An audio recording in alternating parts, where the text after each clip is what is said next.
একটা বাজ পাখি যে নিজেকে প্রকৃতির রাজা ভাবে, প্রকৃতির সে নিজেকে শাসক ভাবে এবং বলে যে এই যে পুরো পৃথিবীটায় তার জন্য সৃষ্টি হয়েছে এবং সে বলে যে পুরো পৃথিবীটাকেই সে তার পায়ের নিচে রাখে বা তার নখের নিচে রাখে।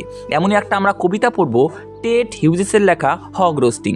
তো এই হগ রোস্টিং কবিতাটা পাবলিশ হয় 1960 সালে। এটা একটা ড্রামাটিক মনোলগ কি, যেখানে একজন স্পিকার বা একজন বক্তা থাকবে আর বাকিরা কি থাকবে, সাইলেন্ট লিসেনার, মানে কি নীরব শ্রোতা থাকবে। ঠিক আছে, তো চলো আমরা এই কবিতার লাইন বাই লাইন সহজ বাংলা মানে বুঝে নিই।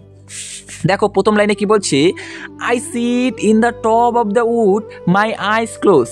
আই সিট, আমি বসে আছি, ইন দ্য টপ, সব থেকে উঁচুতে, দ্য উড, এই যে বনভূমির সব থেকে উঁচুতে আমি বসে আছি, মাই আইস ক্লোজ, আমার চোখও বন্ধ, ইনঅ্যাকশন মানে নিষ্ক্রিয়তা, মানে তার কোনো কাজ নেই, নো ফেলসিফাইং ড্রিম, সে কোনো মিথ্যা স্বপ্ন দেখে না, between my hooked head and hooked feet, বলছে যে আমার ঝুলন্ত মাথা আর ঝুলন্ত পায়ের মাঝে, or in sleep rehearse perfect kills and eat, অথবা আমি যে ঘুমের মধ্যে আছি, আমি ঘুমের মধ্যে কী করি, হত্যা করি, বা আমি আমার খাদ্যকে খুঁজে নেই। তোমরা যে দেখছো আমি চুপ করে আছি, না, আমি মিথ্যে স্বপ্ন দেখছি, না, আমি ঘুমের মধ্যেও আমার শিকারকে আমি সন্ধান করে নেই, আমার শিকারকে আমি কেড়ে নেই, বা আমার শিকারকে আমি খাই, আমি ঘুমের মধ্যেও স্বপ্ন দেখি শিকারের। তারপর বলছে কি বলছে, দেখো, the convenience of the high trees, এই দেখো গাছের সুবিধা, এই গাছের সুবিধা কিসের জন্য, আমার জন্য, এই যে গাছ যে উঁচু হয়ে আছে এটা কার জন্য, আমার সুবিধার জন্য, দ্য এয়ার বাউন্সি, এই যে দেখো বাতাসের ভাসমানতা, অ্যান্ড দ্য সান রে, এই যে দেখো সূর্যের রশ্মি, এগুলো সবগুলোই কি আর অফ অ্যাডভান্টেজ টু মি, এগুলো কি সব আমার জন্য তৈরি। এগুলো এই যে বাতাসের ভাসমানতা বা এই যে উঁচু গাছটা বা এই যে সূর্যের রশ্মি, এগুলো কিসের জন্য, এগুলো সব are of advantage to me, এগুলো সবগুলোই আমার জন্য তৈরি। And the earth space upward for my inspection, আর দেখো এই যে পৃথিবী মুখ তুলে আছে কিসের জন্য, আমাকে দেখার জন্য। এই দেখো পৃথিবীর মুখটা তুলে আছে কিসের জন্য, শুধু আমাকে দেখার জন্য। এখানে কিন্তু বাজ পাখি নিজের অহংকারটা প্রকাশ করছে এখানে। তারপরে কি বলছে, দেখো, my feet are locked upon the rough bark, এই যে রুক্ষ ছালে আবদ্ধ আমার পাটা কি, এই যে গাছের যে রুক্ষ ছাল, এখানে আমি আবদ্ধ করে আছি আমার পাটা। It took the whole of creations to produce my food my each father, আর এই যে সমগ্র সৃষ্টি ছিল কি মগ্ন, কিসের জন্য কাজ করেছিল বা কিসের জন্য মগ্ন ছিল, টু প্রডিউস মাই ফুড, আমার পা তরিতে, মাই ইচ ফাদার, আমার প্রতিটা পালক তরিতে পুরো পৃথিবীটা, এই হোল অফ ক্রিয়েশন কাজ করেছিল।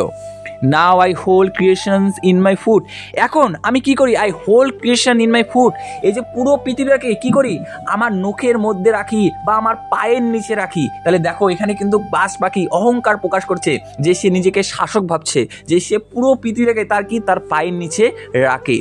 এবার কি বলছে, দেখো, or fly up and revolve it all slowly, আমি ঘুরি অর ফ্লাই আপ, আমি যদি ঘুরি, অ্যান্ড রিভোল আমি চক্রাকারে ঘুরি, চারিদিকে ঘুরি, ইট অল স্লোলি, আমি আস্তে আস্তে চারিদিকে ঘুরি, চারিদিক পর্যবেক্ষণ করি। কেন? কারণ আমি তো শাসক পৃথিবীর।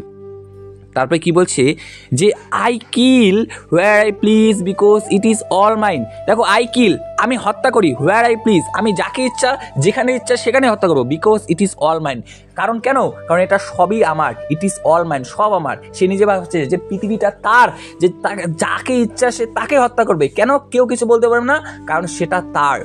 তবে বলছি, দেখো, there is no sophistry in my body, আমার এই যে শরীরের মধ্যে কোনো প্রবঞ্চনা নেই, কোনো যুক্তিকতা নেই, কোনো ভদ্রতা নেই। সে বলছে যে there is no sophistry in my body, কোনো যুক্তিকতা নেই, ভদ্রতা নেই তার শরীরের মধ্যে। তারপরে কি বলছে, my manners are tearing of hears, দেখো ম্যানার্স মানে কি, আমার আচরণ। সে বলছে যে আমার আচরণ, বাজ পাখি বলছে যে আমার আচরণ কি, আর টিয়ারিং অফ হেডস, আমার ছেড়ে ফেলা, কি ছেড়ে ফেলা, ওই মাথাটা ছেড়ে ফেলা, আমার শিকারীর মাথা ছেড়ে ফেলা, আমার এটাই আচরণ, আমার আর কোনো আচরণ না, আমার মাথাটা ছিঁড়ে ফেলা, এটাই আমার আচরণ। তবে বলছি, দেখো, দ্য অ্যালটমেন্ট অফ ডেথ মানে কি, আমি মৃত্যুকে বন্টন করি, বন্টন মানে কি, সে মৃত্যুর বিচারক, সে নিজেকে যমরাজ ভাবছে যে আমি মৃত্যু দিব মানুষের বা আমি প্রাণীর, আমি মৃত্যু দেবো, দ্য অ্যালটমেন্ট অফ ডেথ, আমি মৃত্যুর বন্টন করি। তারপরে কি বলছে, for the one path of my flight is direct, আমার ওরা কি সোজাসুজি, ডাইরেক্ট, একদম সোজাসুজি, আমাকে কেউ কোনো কথা বলতে পারে না, আমার পথ একদম সোজাসুজি। তারপর বলছে, দেখো, through the bones of the living. আমি এই যে জীবিত অস্থিদের কী করি, ভেদ করি, বা আমি ওদের আমি ওদের চামড়া কেটে নেই, আমি খাই। তারপরে বলছে no argument assert my right. আমার যে নৈতিকতা, যুক্তিকতা, আমার অধিকার দাবি করে না। কেউ আমাকে বলে না যে তোমার এটা খাওয়া উচিত না, তোমার এই করা উচিত না, তোমার স্বীকার করা উচিত না। কেউ আমাকে কেউ আমাকে যুক্তিকতা দেখাতে পারে না আমার রাইট, আমার অধিকারের উপর। তাই বলছে দেখো the sun is behind me. এই যে সূর্য দেখো আমার পিছনে, তাহলে কি এই যে সূর্যকে বলছে যে the sun is behind me, সূর্য আমার পিছনে কেন বলছে? কারণ বলছে দেখো আমাকে কে সাহায্য করছে, সূর্য সাহায্য করছে।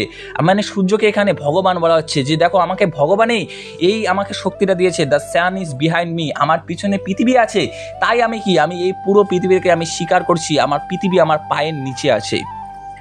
তাই বলছে দেখো nothing has change since I began. কিছুই পরিবর্তন হয়নি যেদিন থেকে আমি যেদিন থেকে শুরু করেছি, কিছুই পরিবর্তন হয়নি। Nothing has change since I began, যেদিন থেকে আমি শুরু করেছিলাম সেদিন থেকে কিচ্ছু চেঞ্জ হয়নি। মাই আইস হ্যাজ পারমিটেড নো চেঞ্জ। আমি যে চোখ, আমার নজরও আমার কোনো পরিবর্তন হয়নি। I am going to keep thing like this. আমি এভাবেই পুরো সৃষ্টিকে আগামীতেও স্বীকার করব। I am going to keep things like this. আমি এভাবেই পুরো সৃষ্টিকে আগামীতেও করব, এখনও করব। তাহলে তোমাদের কবিতাটা কেমন লাগলো তোমরা বুঝতে পারলে, এটা একটা ড্রামাটিক মনোলগ।